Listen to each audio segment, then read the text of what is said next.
16 दिसंबर 2012 को चलती बस में 23 साल की एक छात्रा के साथ सामूहिक बलात्कार हुआ। पैरामेडिकल की छात्रा के साथ एक नाबालिग समेत 6 लोगों ने चलती बस में गैंगरेप किया।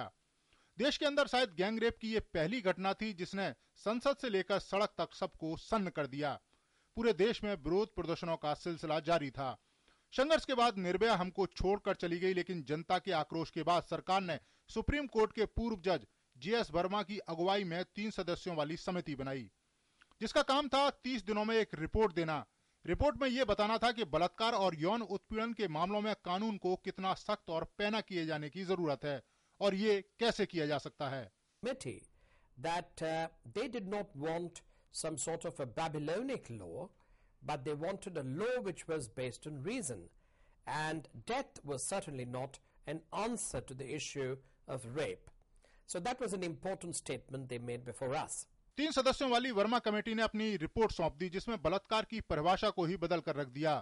कमेटी की सिफारिश पर बनी सीआरपीसी यानी अपराध कानून संशोधन अधिनियम 2013 में यह कहा गया कि नया कानून अब किसी महिला की सहमति या इच्छा के विरुद्ध उसके शरीर के किसी हिस्से में पुरुष अंग या किसी अन्य वस्तु या अंग के प्रवेश को बलात्कार मानता है। यही नहीं, पीड़िता अगर आरोपी की हिरासत प्रभाव में हो या उस पर भरोसा करती हो तो अपराध और संगीन हो जाता है। इसलिए यह कानून नई परिभाषा करता है और यौन हिंसा के बारे में सामान्य नजरिए को चुनौती देता है।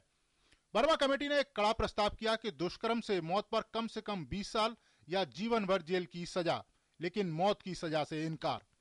सिफारिशों में अब तेजाब से हमले पर भी कम से कम 10 साल की सजा। कानून के स्तर पे तो बहुत बदलाव हुआ है और इसमें कई चीजें जो महिलाओं के प्रति हिंसा थी लेकिन वो क्राइम नहीं था, वो अब क्राइम बन गया। जैसे एसिड अटैक ले लीजिए, स्टॉकिंग ले लीजिए, वॉयरिज्म ले लीजिए, सेक्सुअल हैरेसमेंट ले लीजिए। ये सब चीजें पहले क्रिमिनल ऑफेंस नहीं थे, लेकिन महिलाएं इन सब वायलेंस की शिकार थी। निर्भया मामले में मुख्य आरोपी बस ड्राइवर राम सिंह ने तिहाड़ जेल में खुद को फांसी लगा ली।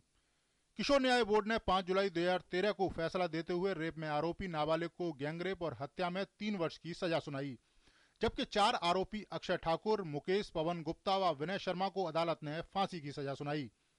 नाबालिग आरोपी की सजा को लेकर निर्भया के माता पिता संतुष्ट नहीं हैं। यही वजह है कि उन्होंने सर्वोच्च न्यायालय से जुवेनाइल जस्टिस एक्ट को असंवैधानिक और अवैध करार देने के लिए याचिका दाखिल की है, जिस पर 6 जनवरी 2014 को सुनवाई है। Neeraj Singh, DD news, Delhi.